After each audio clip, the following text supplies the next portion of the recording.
What is happening, all YouTube warriors out there? Range Day Bro back at it again. And as you can tell by the smile on my face, I have a very special video for you guys today going over my dream AR type rifle, the H&K MR556. Let's get into it.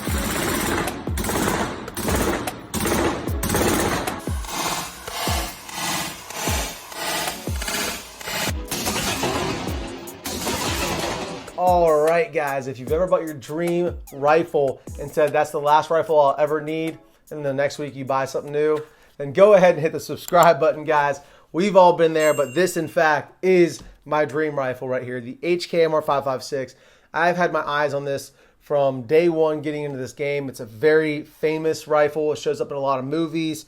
It's iconic, and I love H&K. The fit and finish is second to none. So before I get into too many of the details on the build, what I have in it, what I've changed on it already, I'll just talk about what I wanted to accomplish with this rifle. So what I wanted to accomplish with this rifle is I didn't really have a do-it-all, go-to-war rifle that I really could clear rooms with, but also reach out and touch a target at 500 or 600 yards. I had two tools that were pretty well suited for both of those things. My DMR and SPR, which is my 18-inch 308 and 18-inch 556 Mark 12 clone. And then I also have the Daniel Defense Mark 18 behind me, which is a 10.3-inch barrel. Amazing for room clearing, CQB operations. And that guy has the Dead Air Sandman S on there. But with this, I wanted a one rifle I can grab that I can do both of those things with. Now, I do have a 14.5 that I enjoy, but I was unimpressed with the accuracy that I got out of the FN barrel. I just wanted something that I knew I could grab, that I didn't build necessarily, that I knew I can grab, it will cycle and will function in adverse in any conditions. That's what I wanted. I wanted a go-to-war fighting rifle that would run in all scenarios, and so that's why I wanted the H&K MR556. I see this as the pinnacle of engineering on the AR platform. Short stroke gas piston system. You're going to have ultimate and extreme reliability, even during maritime operations, if I ever needed to be coming out of the water like a frogman, which I'm not, but you know, man could dream, right? With that being said, now that I've talked about what I want to do with this, which is kind of a non-answer, I want to do everything with this. I want to do CQB, I want to do long range, short range, run drills. This is my do-it-all rifle. Now that I've talked about that, let me go tip to butt, grand thumb style, and talk about what I have in it, what I've changed on it. So starting up here at the front, we have a forward observations group chemo birdcage style flash hider. That I didn't even know existed. I found out because all of Dead Air's flash hiders were out of stock everywhere. So this is a very cool, keeps it kind of retro, not retro, but keeps it kind of the original look of the birdcage flash hider on here. And it allows you to mount a chemo style suppressor on here. So with that being said, I have ordered the Dead Air Sandman K because I have a problem. I find an excuse to get all these products. So the Dead Air Sandman K is the K version of the S, which I have back here. It's quite a bit shorter, and that's going to allow me to keep my overall length relatively short on this guy, which is what I wanted. Plus, with a 16.5-inch barrel, you don't need the S. The S is obviously going to make it quieter and do a better job at noise and flash suppression. For the sake of keeping this overall length somewhat relatively manageable, I invested in the K for any of my longer rigs. It'll be very helpful to kind of cut down that crack that's coming out of the end of these barrels. So moving back from there, we had the absolute thick boy of a barrel on this H&K. It is a phenomenally thick barrel, and I have a affinity for very thick items. I mean, just look at me. So it's a very nice thick bull barrel, and it has their short stroke gas piston system, which it adds quite a bit of weight to the front of the gun. However, let me just squash the elephant in the room. This gun isn't that heavy, guys. I mean, you could see my wrist. I'm not like some Olympic weightlifter. I can easily whip this thing around one-handed. Not that heavy. If you have a bit of training with it, it's really not that heavy. I mean, it's very well balanced. So I'm a big fan of the overall weight. I'm pleasantly surprised by how light it is because all I could hear from people was, that gun's so heavy, it's a piece of garbage. It's not that heavy.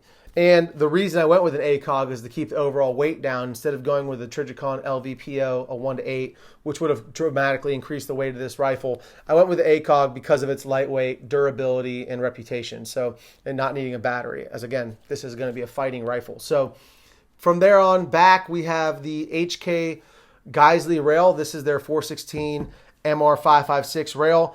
This is their 14.5-inch rail in their Desert Dirt. I fell in love with this look day one. The minute I knew this rail existed, I had to have it. So I immediately swapped out this Geisley rail for the OEM one. The OEM rails it came with was great. Nothing wrong with it, but I prefer the crucifix shape of this Geisley. Everything about it I prefer. The color especially, because I wanted to do the two-tone, as you guys can tell. I got the Troy vertical grip on there and some rail scale panels up here, as well as the Surefire Scout light. Moving on back from there, I got a Magpul ladder on the top.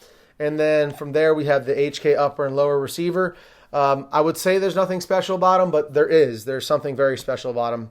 I don't know what it is, but there's absolutely no play between the upper and lower receiver. It has a special coating on it. It just screams HK quality. So besides the upper and lower receiver, the upper has this little step here, which will increase your height of your optics here versus a standard mil-spec receiver. So not in comparison to your iron sights, because your sights are obviously going to sit on that same plane. It's in comparison to your cheek weld here, which I really like. So this is a normal mount ACOG, but it's actually sitting like a lower 1/3, which is very nice. And then from there, we have a couple proprietary parts. We have a proprietary pin system here. These do have detents in them, so you have to use a tool that you push in the center of those and it unlocks them. But I believe that's what is leading to this absolutely no play between these upper and lower receivers. There is a proprietary trigger in this guy, which allows you to put it on safe when the hammer is forward. So that's a nice feature as well. In that trigger, Geisley had upgraded triggers, but after what I spent on this rail, I don't think I'm going to change out this trigger anytime soon. Plus, trigger's fine. It's not like it needs changed out. Maybe for precision shooting in the future, I'll change that out. But for right now, it's perfectly fine. And then there's a proprietary bolt carrier group and buffer weight and spring, which are all tuned to this 16.5-inch short stroke gas piston system. Another reason I don't want to chop the barrel. I don't really trust any gunsmith to tune this guy as well as HK has tuned it. So I'm leaving it in its full 16.5-inch configuration. The charging handle is not ambidextrous, but there's a big old latch over here. Makes it really easy to just grab onto that guy. I'm a big fan of that. I actually even tried the airborne charging handle from Geisley, which is my favorite charging handle, and there just wasn't enough of a latch on there for me with the ACOG there. So I put the HK charging handle back on there. It works perfectly fine. And then B5 SOP mod stock, Magpul K2 grip. It came with a K2 Plus in black, but I like the regular K2 in the tan. And this is my favorite stock by far, B5 SOP mod. It's incredible. Standard bolt release, mag release on this guy, ambidextrous selector switch. Nothing crazy there. But overall, that's the whole setup the way I have it. I have the ACOG 3.5 by 35 on here. This guy has a lot better eye relief than its younger brother that has a better magnification. However, I don't really care for that much. That 0.5 you're not really going to notice, and I really value the increased eye relief on this guy. So I'm sitting with a full sight picture right about here, so you can just tell the eye relief I get on this. Pretty good. So with that being said, let me go tip to butt and go over the upgrades I've created. So I already talked about the forward observations, flash hider, bird cage up there.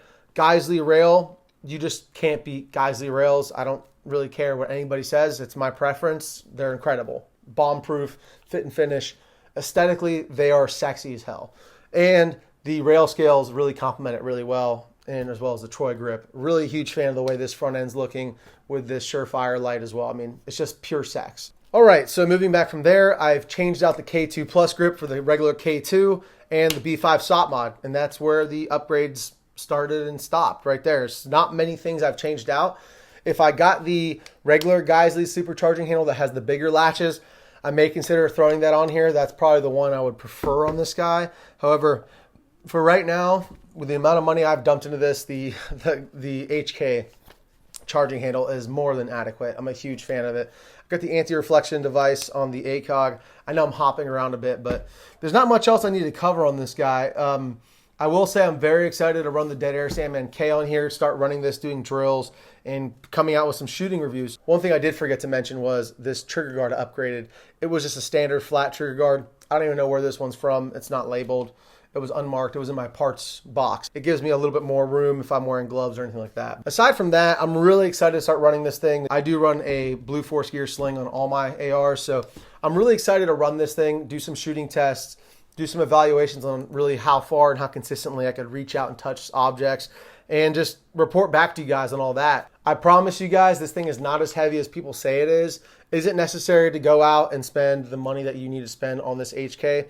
I would say absolutely not. It's not necessary. However, it is recommended if you have the cash. These are investments. You pass them on to your kids one day, or hopefully you're never in that position. But if you're in a pinch, you could sell these things if you live in a free state relatively easily. Just make sure you do your due diligence and you sell it to somebody that you trust and that you know that's going to be in good hands. So that's kind of my just brotherly advice. Regardless, you don't need to spend the amount of money that I spent on this HK in order to get a good fighting rifle. There's plenty of companies out there, Daniel Defense, BCM, you name it. There's LMT, there's Knights Armament. Those are kind of on the high end as well. But you can get a BCM, you can get a Sons of Liberty Gunworks for around $2,000, which is about half the price of this guy, and they're going to run just fine. I say the most important thing is training and making sure that your equipment works with your magazines, with your ammunition, and your fighting style. And so that's the most important thing. However, being the guy that I am and loving what I love and the heart wants what the heart wants, this is